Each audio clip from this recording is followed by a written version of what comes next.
For the moment, they seemed safe. Snake and Eva walked through the aqueduct toward the river. She was moving slowly, and Snake matched her speed. Snake, of course, remained on alert for any signs of danger, but I thought it was the best chance we might have to talk. Over the codec, I said to him, "Snake, I need to tell you something." "What is it?" "It's Naomi. She's gone. She's not in Nomad anymore." Snake didn't say anything. I took the moment of silence to scold myself for my lapse in caution. I gritted my teeth. Then he asked, "When did you notice?" "Right after she and Sonny got back from Dr. Madnar's place." "Why weren't you watching her?" "I wasn't wearing my—" The words caught in my throat. Naomi said I looked handsome without my glasses. She'd manipulated me. She'd used my feelings to trick me. I felt the anguish of it in every cell of my body. "My glasses." "Naomi said it herself. The experiment can't succeed without her." As soon as I saw she'd left, I had the same thought. As I felt the sting of her betrayal, my mind went straight to the absolute worst scenario. If I assumed she was that evil, then maybe my shame could be lessened if only by a little bit. Even though I'd already mostly convinced myself that was the case, I asked, "You think she went back to Liquid?" Snake didn't answer. He must have known I believed it myself. I felt awkward. After working together for a decade, we pretty much knew all there was to know about each other. He changed the subject. "What about Ryden?" "Good news on that front. We managed to get our hands on a dialysis machine and set up an ICU on Nomad. Sonny's keeping a constant watch on him and is handling the dialysis and the treatment of his wounds. But the dialysis is probably going to take 48 hours. Until then, Ryden can't move." "Wait, Otacon." Snake tensed. I switched over to the Solid Eyes live feed and saw light up ahead. Snake readied his M4 and moved ahead of Eva and toward the exit. Outside, a boat was silhouetted by a flickering light in the distance.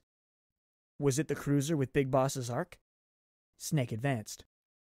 A lone figure emerged from the ship, stepping down onto the walkway, and took something from his pocket. Snake watched down the sights of his M4. The figure flicked open a lighter and lit the object in his hand and put it in his mouth. A cigar. "Liquid," Snake said. The man himself. Liquid Ocelot. Snake moved out into the open, where he could barely see the boat. Not the cruiser Big Mama had mentioned, but rather a military patrol boat. On its deck, the main cast had assembled. Liquid's armed private guard, along with Vamp and Naomi. Just as we'd thought. My predicted worst possible scenario had been dead on, but I was wrong about one thing. My shame and guilt weren't lightened in the slightest. Liquid triumphantly exhaled a mouth of smoke and said, "Not bad." With unsteady steps, Eva moved forward and grabbed Snake's shoulder. She knew Ocelot's face well. He was her comrade once. Together they'd freed Big Boss from the Patriots and left Zero truly alone. But his behavior, his mannerisms, those didn't belong to the man she once knew. "Where is the Pix?" she asked. Liquid replied without bothering to look at her. "That no longer matters." With the last tattered bits of her strength, Eva yelled, "Where is it?" On the ship's deck, Vamp had turned to face the flickering light across the water. That was when we realized what it was. Fire. "Eva," Snake said, "is that your boat?" She removed her hand from his shoulder. Her legs lost the strength to carry her, and she slumped to the concrete.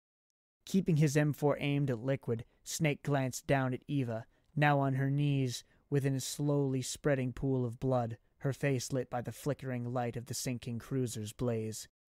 Snake grit his teeth. Naomi told me everything," Liquid said, his voice calm and composed, with no trace of the triumphant boasting he had displayed in the Middle East. "And now, thanks to her, I finally have him. The one I've sought for so long. big boss. Snake moved his eyes to Naomi. She turned away out of guilt. Whether actual or feigned, I couldn't tell.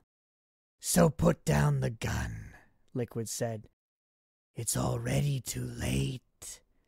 You almost did it.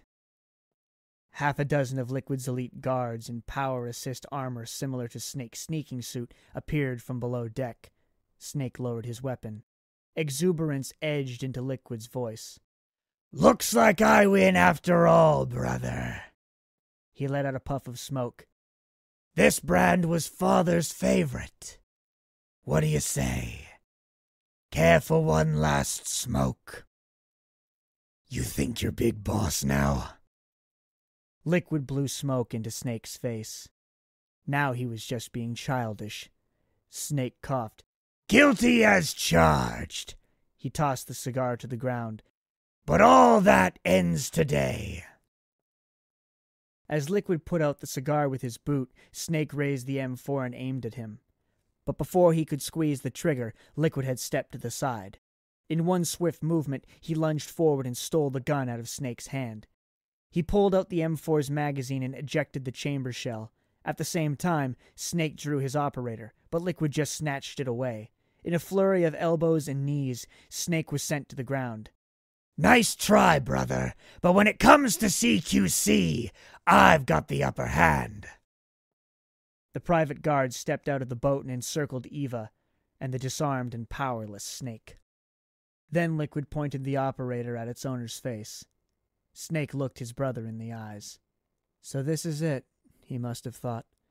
It's been 9 years since our hand-to-hand battle on Shadow Moses Island, and he's dodged me ever since.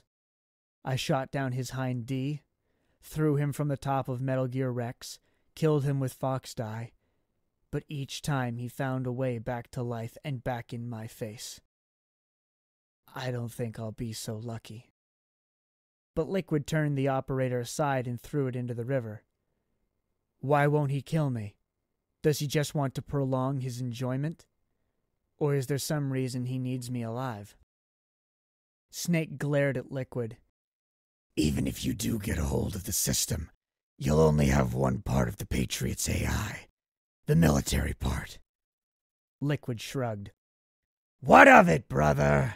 It's only a matter of time before I have everything. He lifted Snake by the shoulders and threw him against the wall of the aqueduct. With the wind knocked out of him, Snake slumped against the bricks and struggled to breathe. Liquid leaned his arm on the wall and pulled his face right in front of his brother's, so close they could smell each other's breath. Remember GW, Liquid said. The AI you think they lost? It's mine. A part of my army. I yelled at my computer screen. Impossible! My sister's worm destroyed it. Emma gave her life for it. Your worm only managed to cut GW into little pieces. Tiny, functionless, disconnected fragments. Fragments we were able to reconstruct and stow away inside JD's network. Revolver Ocelot's body has served me well. He was, after all, one of the founding Patriots. It allowed me to pass every security barrier between me and GW. Now GW is like a ghost inside JD. They used to be separate entities, like brothers, but as bits and pieces of GW were added to its information network, JD could no longer recognize it as an external threat. Liquid pulled Snake from the wall. Once I destroy JD with a nuclear strike, the Patriots' network will be mine. And then I'll build my haven, free from all forms of control. I'll cast aside my old identity and take my own name for the first time. You're planning to take the place of the Patriots? The punch landed hard in Snake's stomach. He spit out every last bit of air in his lungs like a boxer who had just taken his finishing blow. But Liquid wasn't finished with him yet. Snake! We were created by the Patriots. He sent another punch to the same place. We're not men. We're shadows in the shape of men. Snake was utterly defenseless. With no strength left within him, Liquid pushed him back. We're freaks who never should have existed. This time the punch came straight at Snake's face. We're a system to stifle the prosperity of future generations. Another punch, but this time somehow Snake was able to stop it, wrapping his hand around his brother's fist. The Patriots saw fit to create us, and in doing so became our only raison d'etre. Liquid drew back his other hand to strike. I won't fight my fate any longer. Snake narrowly blocked the punch. Snake had each of his hands around Liquid's, and they stood posed like wrestlers testing each other's strength. I'll kill Zero and Big Boss and become a Patriot myself. For a few tense moments, Liquid resisted Snake. Then suddenly he relaxed his arms and Snake let go. He turned his back to his brother and started walking to the patrol boat. As he walked away, he said, It all began with Zero and Big Boss. Our purpose in life is to fulfill our destinies. And once all is returned to nothing, the world can be reborn. When he reached the side of the ship, he turned to face his brother. Snake, exhausted from the struggle, was helpless to do anything but stare into the eyes hidden behind Liquid's sunglasses. As long as we both live, Liquid said, there's no future. If we're to pass the baton to the next generation, the only choice left to us is death. Between the fatigue of old age, the loss of breath, and the damage inflicted by Liquid's beating, Snake was only half conscious, no longer able to tell which emotion showed in his brother's eyes. Vamp said something to Liquid, who nodded. Snake and I both got the feeling that something big was about to happen. The Nosferatu made a signal, and the soldiers surrounding Snake quickly backed onto the boat, their weapons still trained on the wheezing old man. The ship began to distance itself from the concrete walkway, and Liquid hopped aboard. The players have all assembled, Snake. The time has come for you to witness our moment of triumph.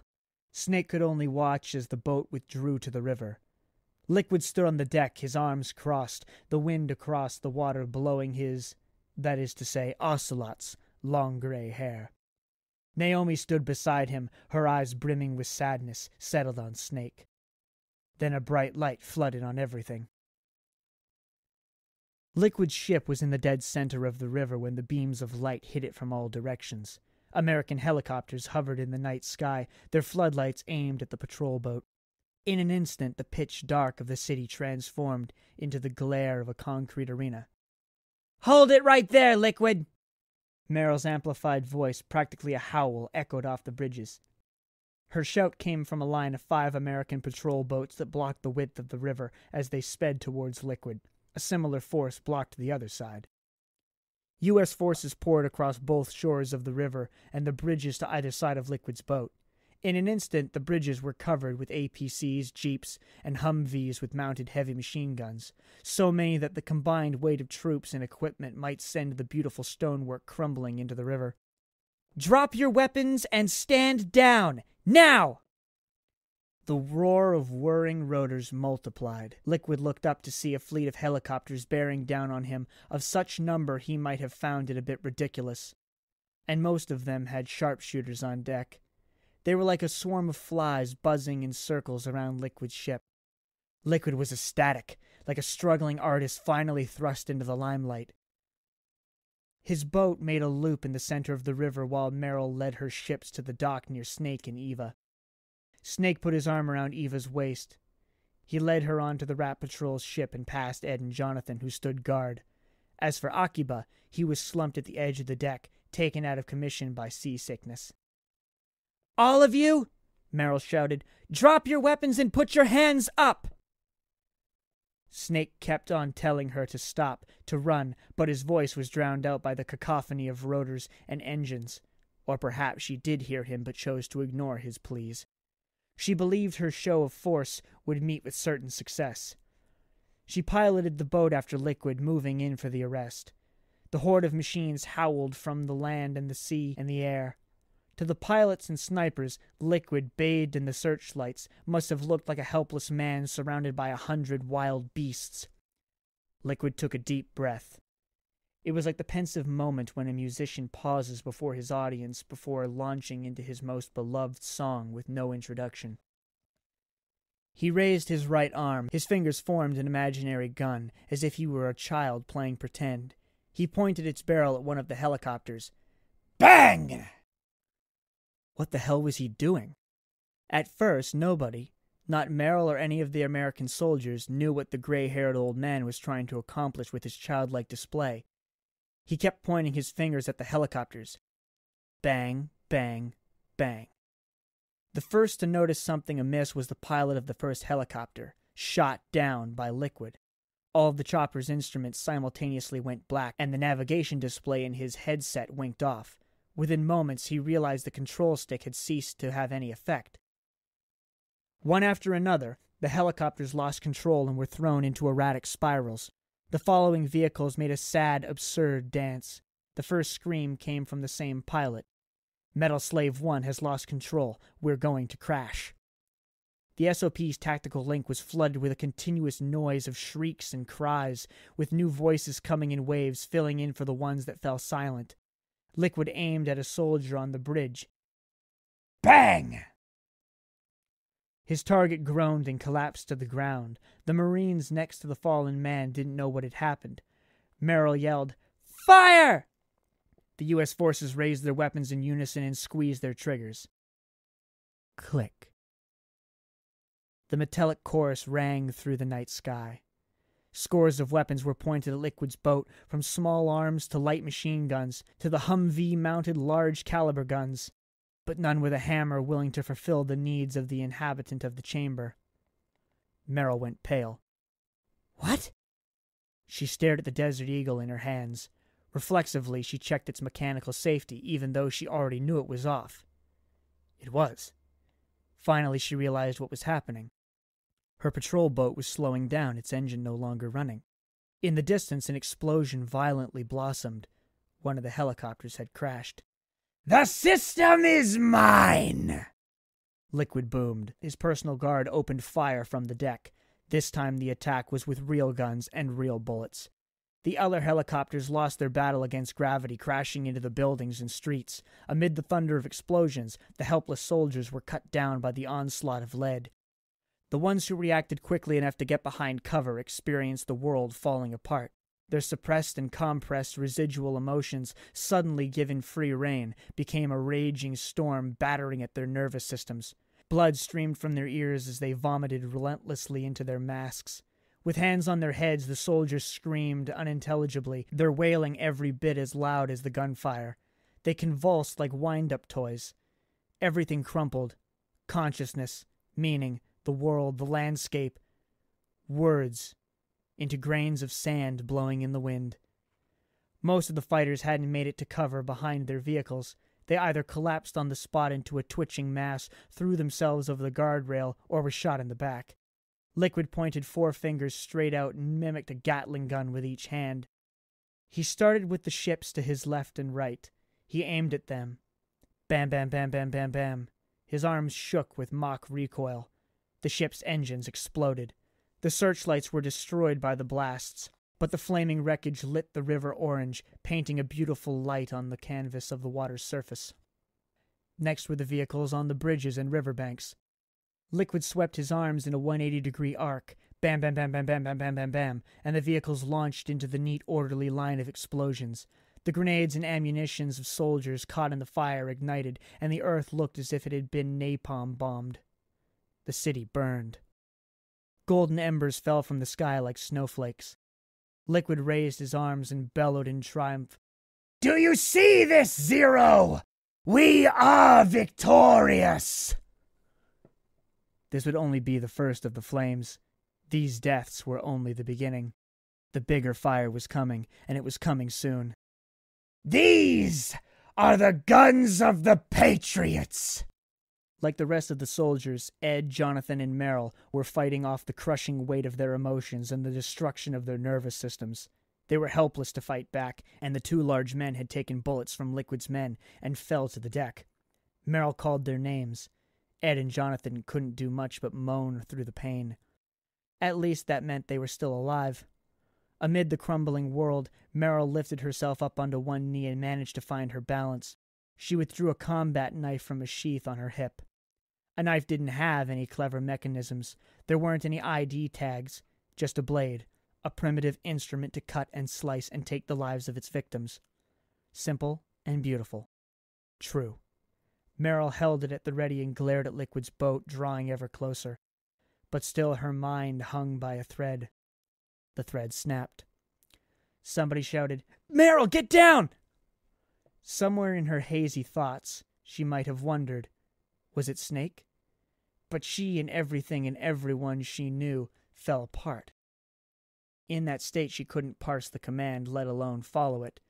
Her consciousness stretched infinitely thin, and waves of headaches and nausea, like from an endless fever, pulsed through her body with every heartbeat and tore her down from within. Then someone tackled her. Gunfire echoed in her ears. It took some time for her to realize the person covering her had been shot. His face looked remarkably like Johnny Akiba's. She whispered, "You're okay?" "Yeah, I'm fine." "Akiba, but why?" Akiba sensed something and looked to the port side. Liquid's patrol boat was bearing down straight at the side of their ship, but Merrill's ship was dead in the water. "Out of my way!" Ocelot yelled. The ship cannon spit fire. Akiba grabbed Merrill and dove to the starboard side.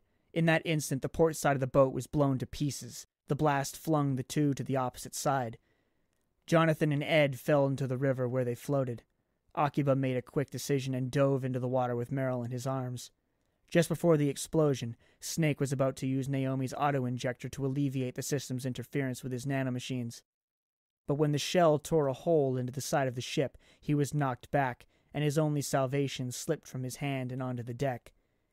Eva seemed to be holding onto a part of the deck, and she was still slumped over in the same spot, but now hardly any life remained in her eyes. Liquid's ship slowly guided past theirs. Liquid stood atop his cannon, his arms crossed. He cast them a glance instead. "Let them have it. We don't need it anymore." Vamp picked up a large black bundle. Snake and Eva watched helplessly as he threw it to the starboard fire of the Rat Patrol boat. Eva let out a tiny, pathetic scream. Inside the bundle was Big Boss's body.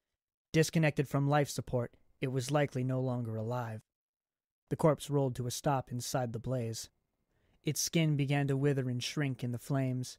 Snake struggled to his feet and took unsteady steps towards the body. The deck was enveloped in smoke. Snake's lungs, already weakened by the age of a lifelong cigarette addiction, had no way of coping with the particulate cloud. He coughed ever more violently and nearly blacked out. "So long, Snake." Liquid drew his pistol and fired at Big Boss's body. The deck was engulfed by another blast of flames. Fully half of the ship was now on fire, and Snake's octocamo turned orange to match the blaze. Snake raised his hands to protect his exposed face from the incredible heat. Through the gaps between his fingers he could see that Big Boss was already halfway gone. I don't know where she found the strength, but Eva jumped into the fire to save the body of Big Boss, but it was hopeless. Snake reached into the flames and pulled her away. For one brief moment Eva and Liquid met each other's eyes. Then another explosion disintegrated the burning half of the ship. The fireball licked across Eva and Snake. The flames burned through the back of Eva's leather jacket and charred her skin. Snake's left cheek burned off in an instant. Snake screamed in pain only to be choked by the stench of his own burning flesh. Snake fell to the deck defeated. And then Snake realized that everyone there was his family. His mother, his father, and himself. Their son. All reduced to ashes, while only Liquid remained, and the last of snakes, to throw the world into chaos. That couldn't be allowed to happen. It wasn't over. "Otacon!" I snapped to my senses and drew back from the horrors on the screen. I sent the Mark II across the deck on full throttle and built as much momentum as I could.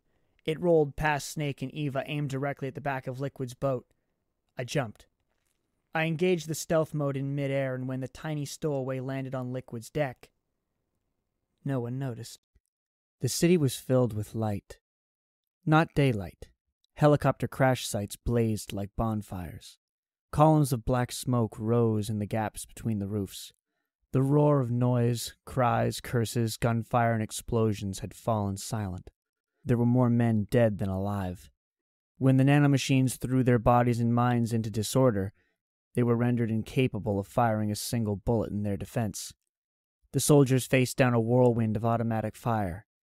If you could have looked down at the streets from up high that day, you would have seen their blood over everything. But some yet lived. There were many only on the brink of death. Johnny dragged Meryl's body to the shore. He checked her pulse. Nothing. He lifted her chin and checked her airway. He removed his mask, pinched her nose shut, put his mouth over hers, and breathed air into her. Out of the corner of his eye, he could see her chest rise. The air was reaching her lungs. He breathed again. No response. Her lips were cold. He nearly lost himself in fear. "Meryl, don't give up on me!" he cried, partly in case she was still conscious somewhere inside, in case she would hear it and find her way back to the land of the living, but mostly just to pull himself back together. Despite the pain of the many injuries he'd received protecting her, Johnny worked the entire upper half of his body, pushing repeatedly into Meryl's chest. "Don't die, Meryl!" he repeated again and again as he continued his chest compressions. There was no one else around who could help. Ed and Jonathan were nowhere in sight. On the bridge were only the dead and those who, like Meryl, were near death. The only one who could possibly save her was him. "Come back, come back." Johnny's hands, one on top the other, pumped against her sternum. "Come back, come back, come back, come back." But she didn't respond. He stopped and returned to the artificial respiration, putting his mouth over hers. Her eyes opened. Their eyes met, not even inches apart. Johnny hurriedly removed his lips from hers, which had already started to regain their redness. I... He tried to explain, but stumbled on the words. His cheeks burned. What was Johnny embarrassed about anyway? He did what he had to do to save her life. But he couldn't lie to himself. As much as he struggled internally, his reaction was plain enough to anyone watching. Very few could have seen him and not understood. That's not all, is it? He seemed to be thinking. That isn't why I cried out to her to come back from the other side. "Thank you, Akiba." She pulled him down and put her lips to his. At the end of the kiss, he gently whispered, "If it's all right, call me Johnny." Snake and Eva were on the opposite riverbank, not far from the smoldering husk of her cruiser. Its nose had already sunk under the water's surface, and most of the fire had died out. The corpses of Eva's men had grown cold. Though their lives were lost, Snake wanted to do something to save their remains. But the swim to the shore had taken the last out of him. There was nothing more he could do. Her men weren't the only bodies left to the river. The surface was littered with them. Some were thrown into the water by explosions on their ships, and some fell accidentally from the bridges, while others jumped of their own accord just to get away from the pain. Scores of corpses floated downstream, but others, like those who had strapped heavy weapons to themselves, or were weighed down by too much body armor, just sank to the bottom of the river. And this was only one fraction of the field of the dead, with countless others on the roads and bridges. Snake was sitting with his back against a guardrail post and Eva cradled in his lap. She opened her eyes, and in a voice so soft Snake had to lean forward to hear her words, she said, "You and your brother are together a monster, a shadow scorched into the world by a light shining upon a monster. Unless the light is put out, the shadow cannot be erased. As long as there is light, there will be shadow." She looked at Snake with unfocused eyes. Her gaze kept drifting and returning, making her seem hollow. "To return everything to normal, the light must be extinguished. Her voice was barely a scratching in her throat. Snake put his ear as close to her pale lips as he could. Her eyes closed, and a single tear ran down her cheek, as if it were her own life leaving her. And when that happens, you will be too. And then she was gone. Snake watched her face for a time, the face of a woman who loved Big Boss, who bore his children, and who rescued him. When I kill Liquid and end my own life, the last of Eva's children will vanish from the face of the earth, Snake said to himself more than to me. That's our fate. Snake heard the sound of a running engine up above. He looked up to see Drebin and Little Gray leaning over a guard railing at the side of the road, each with a can of narc in hand. Hey, we pride ourselves on service. Let's get you to your friends.